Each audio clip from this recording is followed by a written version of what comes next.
Words spiral. Plan it. Try it. Do it. A title appears. It's your career. Now, smiling graduates wear caps and gowns. It's that moment you've been waiting for when all those years of college will start to pay off. At least, they will for some people. I think there's a myth that if you have a college degree, you've got a job no matter what, and that's not accurate. In fact, 20% of college graduates are underemployed. Jean Hernandez. Partly because while they're in college, they really don't start preparing for the job search. Now a bustling campus. You need a career-seeking strategy and a little experience. Otherwise, you're likely to be just another face in the crowd, another resume in a stack of hundreds.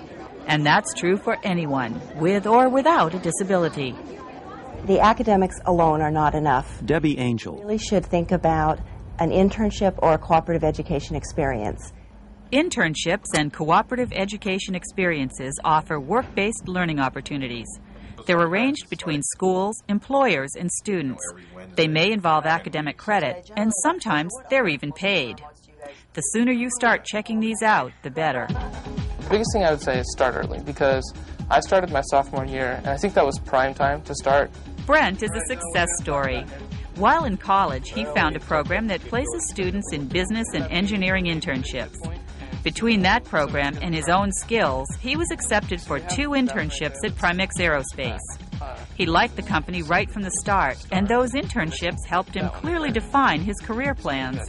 I knew at the end of my first internship which areas I didn't want to go into, which is just as helpful as what you do want to possibly do. So like weeded out the ones I didn't want to do. I didn't want to do electrical engineering and that kind of stuff. It just bored me. So I was like, all right, I've narrowed down the focus because I know what I don't want to do. And so I went back, these are the kind of jobs I want to do. And they said, all right, we'll try and set you up. Attitude and talent paid off. When Brent graduated, there was a job waiting for him at Primex. When Brent came in through his internship here into the quality department, John Conrad found that he could do the job, and excel in his job. And so we basically knew when he was going back to college for his last few semesters that we wanted to make sure that we brought him back because we needed that expertise that he brought in. If you have the internship with the company and they know your work style and they want you to keep coming back for your second, third internship, it's totally cake. It's very easy to get in and it works really well. While not every internship will lead to a job offer, there are other benefits as well.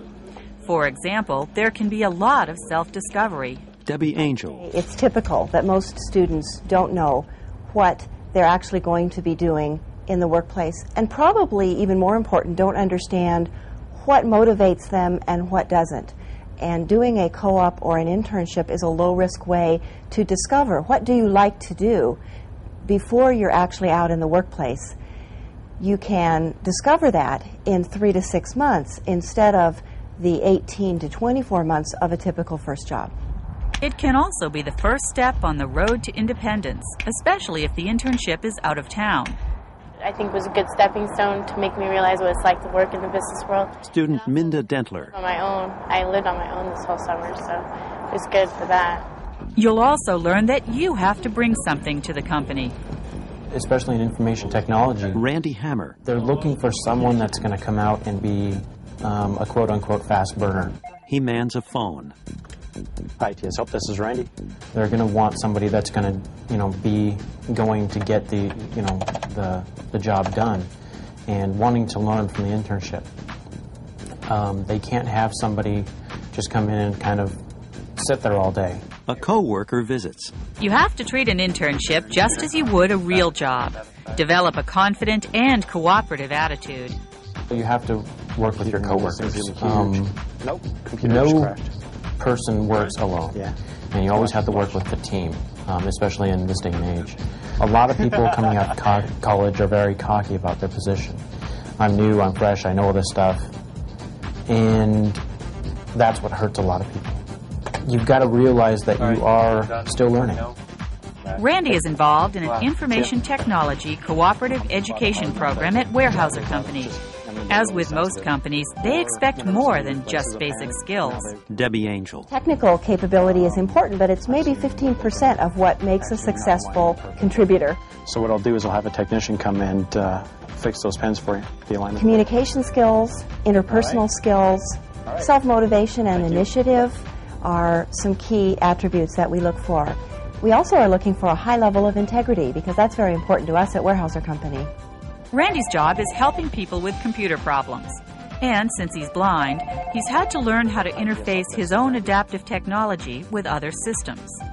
Every place you go to is going to be using different stuff.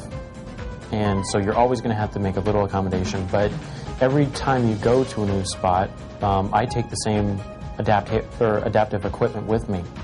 And so I learn a few more tricks about it and, in adapting to the new situation.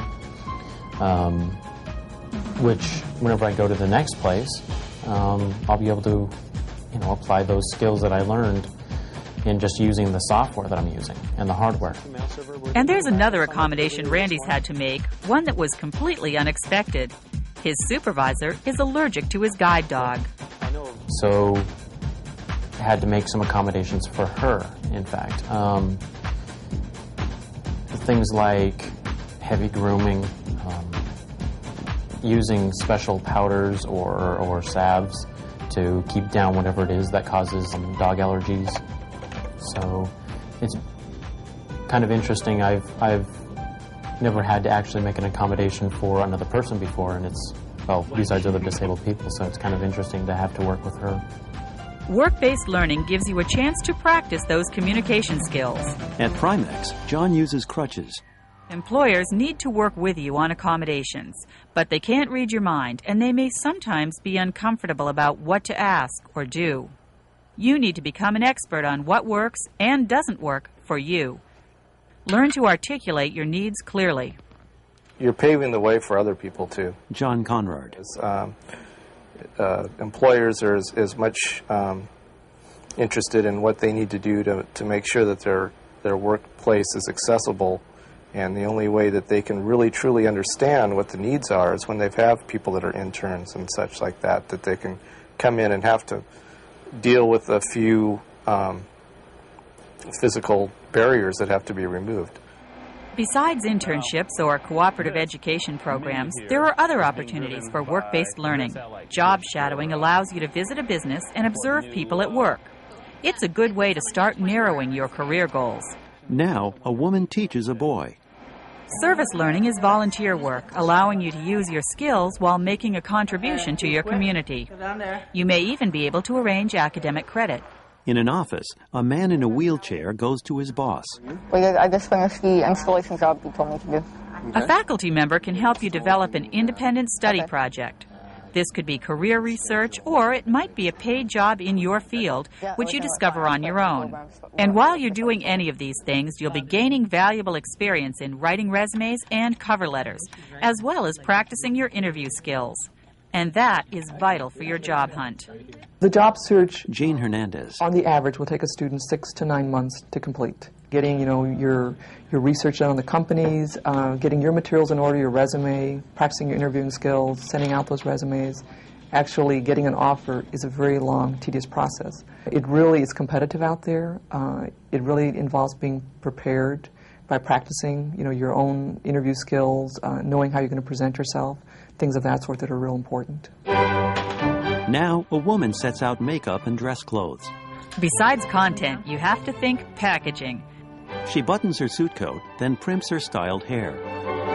When you go to an interview, leave that casual campus look behind. A professional image is absolutely required, no matter where you're applying.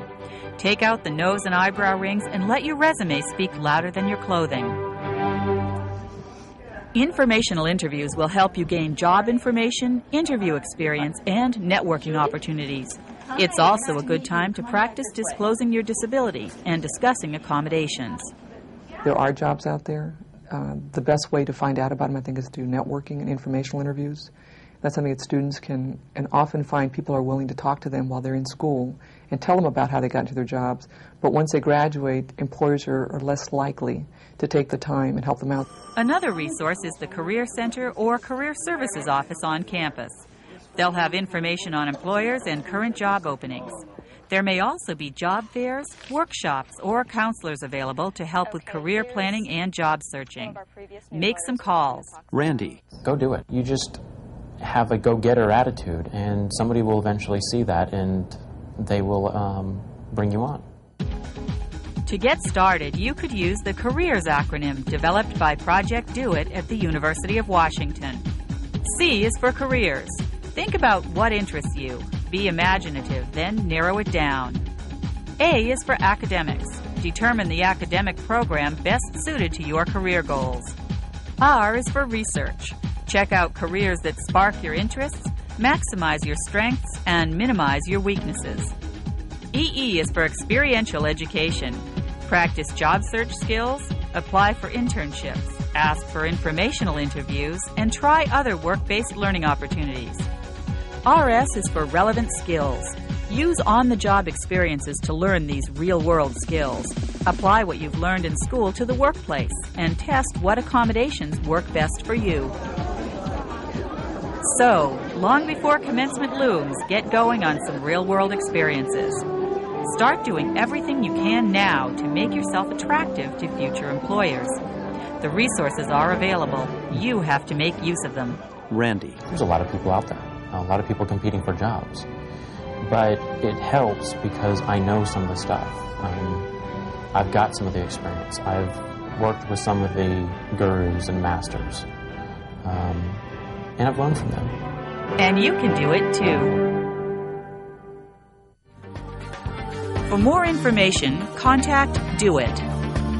On the World Wide Web, www.washington.edu/DOIT. Phone, voice, or TTY, area code 206-685-DOIT. Address, Do It, University of Washington, Box 355670, Seattle, Washington, 98195-5670. Director Cheryl Bergstaller. The creation of this videotape was made possible by a grant from the U.S. Department of Education. The University of Washington also contributed resources to this project. Copyright 1997, University of Washington.